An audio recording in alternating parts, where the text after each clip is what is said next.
Good evening to everyone. Biological motivation চ্যানেলের পক্ষ থেকে আমি প্রত্যেককে জানাই আমার আন্তরিক অভিনন্দন এবং শুভেচ্ছা। আজকে আমি আপনাদের সামনে একটি খুবই ভালো টপিক নিয়ে এসেছি, যার মাধ্যমে এখানে প্রত্যেককেই উপকৃত হবে। আসলে টপিকটা খুবই ইন্টারেস্টিং, কারণ আমাদের প্রতিনিয়ত আমাদের সঙ্গে জড়িত এই টপিকটার নাম কি? টপিকটার নাম হচ্ছে ডায়েট অ্যান্ড ডাইজেশন। মানে আমরা না প্রত্যেকেই এত বেশি বিজি যে আমাদের ডায়েট কেমন হবে এবং সেই ডায়েটের উপরে ডাইজেশনটা কতটা নির্ভর করে থাকছে সেটার দিকে আমরা কোনো রকম ভ্রুক্ষেপ করি না। কিন্তু আমরা সচরাচর বলতেই থাকি আমার কমপ্লিট ডাইজেশন হচ্ছে না, আমার হজমের সমস্যা, আমার অ্যাসিডিটি হচ্ছে। আসলে এটা নিয়ে প্রত্যেকেই ব্যতিব্যস্ত, কারণ আমরা যেটা খাচ্ছি সেটা যদি কমপ্লিট ডাইজেশন নাই হবে তাহলে তো খুবই সমস্যা, তাই না? সে একটা ইয়াং জেনারেশনই হোক বা সেটা এজেড হোক বা মিড এজ হোক, প্রত্যেককেই এই সমস্যায় ভুক্তভোগী। কারণ আমরা যেটা খাই যদি সঠিকভাবে সেটা ডাইজেশন হয় তাহলে কিন্তু আমাদের চিন্তার কোনো কারণ নেই, আমরা কিন্তু একটা হেলদি বডি পাবো। হেলদি বডি মানে হলো যেখানে ফিজিওলজিক্যাল ডিসএবিলিটিসগুলো থাকবে না।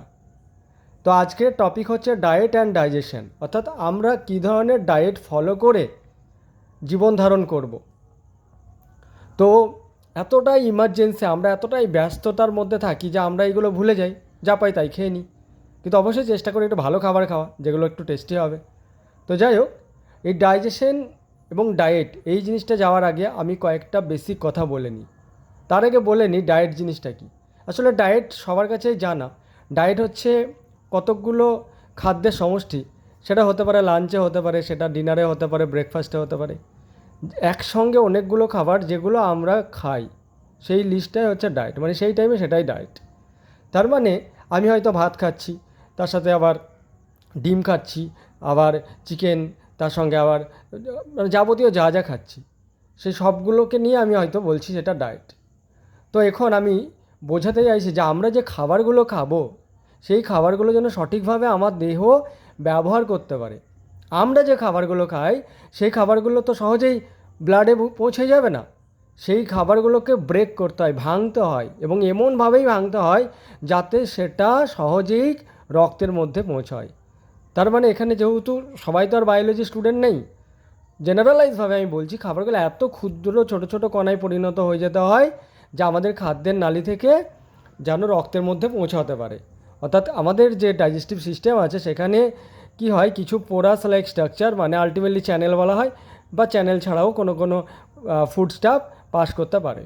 যাই হোক, আপাতত আমার যেটা টার্গেট, আমরা যেগুলো খাই এই ধরনের বড় আলটিমেটলি খাদ্যবস্তু খাই। ধরুন এটা প্রোটিন, মানে আমরা যদি প্রোটিন খাই তাহলে আসলে প্রোটিনটা এত বড়, সেই প্রোটিনটাকে ভেঙে এত ছোট ছোট কণায় পরিণত করতে হবে। যদি কমপ্লিটলি এই ছোট ছোট কণায় পরিণত হয় তবেই সেটা কিন্তু রক্তে পৌঁছাবে এবং আপনি আলটিমেটলি একটা স্যাটিসফাইড থাকবেন যে আপনার কমপ্লিট ডাইজেশন হয়েছে এবং আপনার একটাই হেলদি বডি সিস্টেম থাকবে। তো মেন আমাদের যেটা দরকার সেটা হচ্ছে এনজাইম। এই যে স্ট্রাকচারটা আছে এটা একটা এনজাইম যেটা আমার বডি প্রোভাইড করে, আর আপনি যে সেডেটটা দেখছেন সেটা আপনি নিজে প্রোভাইড করেন। এটা হচ্ছে খাবার। তো আপনি যেরকম খাবার প্রোভাইড করবেন সেই অনুসারে কিন্তু আপনার এনজাইম বের হতে হবে, ডাইজেস্টিভ এনজাইম। আপনি অতিরিক্ত যদি খাবার খান আপনার কিন্তু বডির বা আমাদের ডাইজেস্টিভ সিস্টেমের একটা লিমিট আছে, সেই অনুসারেই কিন্তু ততটাই এনজাইম সে বের করতে পারবে। আপনাকে তার মানে পরিমিত খাবার খেতে হবে।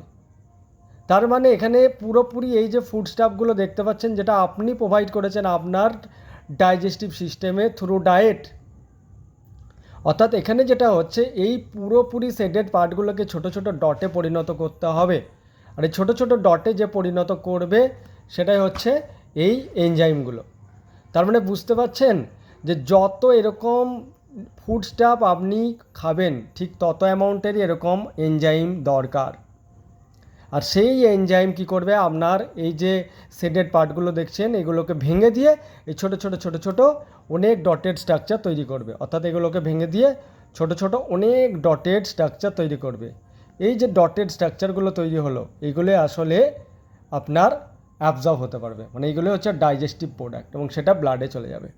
তার মানে একটা কথা বুঝতে পারছেন, আপনি যেভাবে খাবেন সেই অনুসারে যেন আপনার ডাইজেস্টিভ এনজাইম বের হয়, তাহলে কিন্তু আপনার কমপ্লিট ডাইজেশন হবে।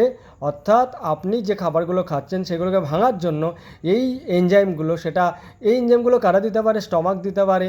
যদি প্রোটিন ডাইজেস্টিভ এনজাইম, যদি প্রোটিন খাই তাহলে স্টমাকের বেশি কার্যকরী রোল থাকবে, সেখানে আমাদের প্যানক্রিয়াসের বা অগ্নাশয়ের একটা কার্যকরী রোল থাকবে, আমাদের ইন্টেস্টিনের একটা কার্যকরী রোল থাকবে। তো আমি আপাতত এখানে এক্সাম্পলটা দিয়েছিলাম প্রোটিন। তো প্রোটিন যদি হয় এটা, তাহলে এটা প্রোটিন জাতীয় এনজাইম, যেমন পেপসিন ধরুন, হ্যাঁ সেরকম। তো যাই হোক, একটা কথা আমি বোঝাতে পারলাম যে আমি যত ফুড স্টাফ দেবো আমার ততই এনজাইম দরকার। আর আপনি যদি পরিমিত বা লিমিটের ক্রস করেন তাহলে কিন্তু আপনার এনজাইমটা কম আসবে এবং সেখানে কিন্তু আপনার এই ফুড স্টাফগুলোর কমপ্লিট ডাইজেশন হবে না এবং আলটিমেটলি আপনার সমস্যা হবে। আমি পরের ডায়াগ্রামে যাচ্ছি। দেখুন আপনি প্রচুর খাবার মানে প্রচুর ফুড স্টাফ খেয়েছেন, কিন্তু তার পাশাপাশি দেখুন আপনার এনজাইমটা ঠিক ততটা পরিমাণ বের হয়নি। তার মানেটা কি? তার মানেটা হচ্ছে সেই এনজাইম আর ফুড স্টাফ বেশি, তার মানে পুরোপুরি ফুড স্টাফগুলো ডাইজেশন হচ্ছে না, এটা ইনকমপ্লিট ডাইজেশন। তখন এইটার মাধ্যমে বোঝাতে চাইলাম যা খুব বেশি পরিমাণে কিন্তু খাবার আপনারা ডায়েটের মাধ্যমে খাবেন না। এবারে বলবেন যে মেপে চুকে খাবো, তাহলে সমস্যা তো। এবারে আমি আসি, যদি খুব বেশি খাবারও খেয়ে নেন তাহলে তার ক্ষেত্রে ব্যবস্থাপনা কি থাকবে, কিভাবে আপনি ডাইজেশন কন্ট্রোল করবেন? আসুন এবারে এটা দেখুন। আমি এটা বোঝাতে চাইছি এখানে অনেক সাবস্ট্রেট, মানে আপনি প্রোটিন জাতীয় খাবার অনেক খেয়েছেন এবং আপনি তার পাশাপাশি প্রচুর এনজাইমও পেয়েছেন, আপনার ডাইজেস্টিভ সিস্টেম সেই এনজাইমটা আপনাকে প্রোভাইড করেছে। কিন্তু কি হয়েছে, কোনোভাবে আপনি এমন কিছু খাবার খেয়েছেন বা আপনার ডাইজেস্টিভ সিস্টেমের ফেলিওরের জন্য আপনার কি হয়েছে, ওই যেখানে পরিপাক বা ডাইজেশন হচ্ছে সেই জায়গাটা অ্যাসিডিক হয়ে গেছে।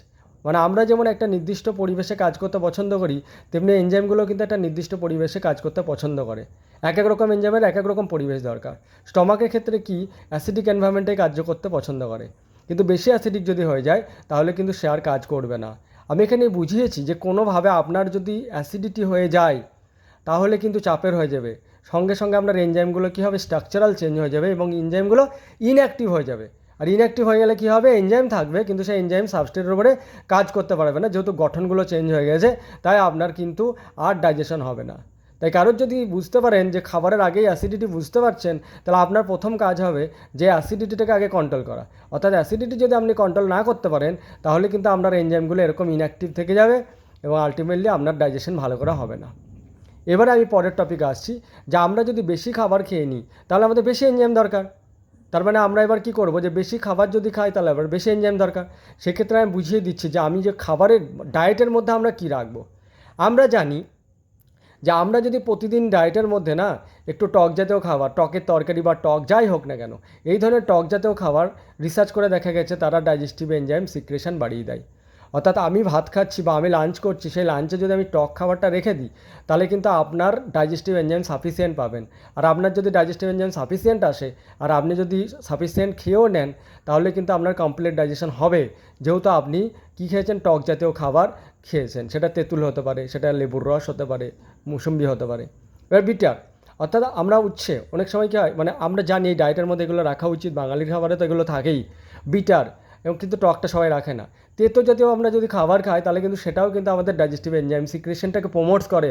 অর্থাৎ আমরা যদি ভাত খাওয়া স্টার্ট করি লাঞ্চে, তাহলে অবশ্যই আমরা টক জাতীয় খাবার রাখবো, তার সাথে বিটারও রাখবো। তাহলে অবশ্যই এগুলো আগে খাওয়ার চেষ্টা করবো, কারণ আমরা ডাইজেস্টিভ এনজাইমটাকে সিক্রেশনটাকে বাড়িয়ে দেবো। অর্থাৎ খাবারের ক্রোনোলজিটাও ভাবতে হবে, যে প্রথমে আমি তেতো দিয়ে শুরু করব, টকও থাকবে তার সঙ্গে, এবার খেতে শুরু করব। তাহলে কী হবে, আপনার ফুড স্টাফের মানে ফুড স্টাফ ভেতরে ঢুকছে, তার সাথে এনজাইম সিক্রেশনও বেড়ে যাচ্ছে। আরেকটা হচ্ছে, যে খাবারটা খাচ্ছেন সেটাকে গভীরভাবে চিন্তা করুন, ভালোবেসে খান, তাহলে কিন্তু আপনার ডাইজেস্টিভ এনজাইম বেশি বেশি করে সিক্রেশন হতে শুরু করবে। তাহলে কী হবে, আপনার প্রপার ডাইজেশন হবে। এবারে যদি কোনোভাবে আপনি অতিরিক্ত টক জাতীয় মানে টক বিটার এসব খেয়েছেন, তার সাথে খাবারও খেয়েছেন, খাবার নিজেও ডাইজেস্টিভ এনজাইম সিক্রেশন করতে সাহায্য করে, এবার যদি সেটা ওভারলোডেড হতে শুরু করে, তার জন্য আমরা খাবারের শেষের দিকে স্যালাড খাই হয়তো, তার মানে আপনি শশা বা তরমুজ বা হয়তো জিঞ্জার, লেটুস এগুলো যদি সাথে রাখেন তাহলে আপনার ওভার সিক্রেশনটাকে অফ করবে। তার মানে এটুকুই বোঝাতে পারলাম যে আমরা যদি ডায়েটটাকে প্রপার ফলো করি, যে পর্যাপ্ত পরিমাণে যদি আমরা খাই, আর যদি কোনোভাবে মনে হয় পর্যাপ্তের বাইরে খাচ্ছি, যাই খাই না কেন আমরা কিন্তু ডায়েটের মধ্যে প্রথমত যেটা রাখার চেষ্টা করব, যে আমরা টক জাতীয় খাবার রাখার চেষ্টা করব, তার সাথে তেতো জাতীয় খাবার রাখার চেষ্টা করব, এবং তারপরে আমাদের ফুড স্টাফে যা আছে সেগুলো অবশ্যই খাবো। খাবার খাওয়ার পরে লাস্টে গিয়ে আমরা যদি এই স্যালাড জাতীয় কোনো কিছু খেয়ে নিই, তাহলে কিন্তু আমাদের এই ডাইজেস্টিভ সিস্টেমের যে সিক্রেশন সেটা টোটালটাই কন্ট্রোল হবে। ঠিক আছে, তার মানে সবাইকে এটুকুই অ্যাডভাইস করব যে আপনারা যদি ডায়েটটাকে ঠিক রাখতে পারেন, তো আপনি মানে আপনার ডায়েট ফলো করে অফিস যান, কলেজ যান, যেখানে যান না কেন আপনি একটা হেলদি বডি সিস্টেম পাবেন, এটুকুই আমি বলতে পারি। তো আশা করি এই ভিডিওটা যদি সবাই ভালো করে রিয়েলাইজ করেন, প্রত্যেকের জন্য এটা খুবই হেল্পফুল হবে। ইন ফিউচার আমি আরও এরকম ভিডিও নিয়ে আসবো। Thank you for watching this video. হয়তো একটু তাড়াতাড়ি বললাম, আপনারা একটু স্লো মোশনে শুনবেন। ঠিক আছে, এই হচ্ছে আমার ভিডিও। আশা করি প্রত্যেকেরই ভালো লাগবে। ঠিক আছে, তো যদি ভালো লাগে প্রত্যেকেই চ্যানেলটাকে সাবস্ক্রাইব করবেন, লাইক করে দেবেন, কমেন্ট করবেন অবশ্যই। যদি কোনো কোয়ারি থাকে সেখানে কমেন্ট বক্সে জানাবেন।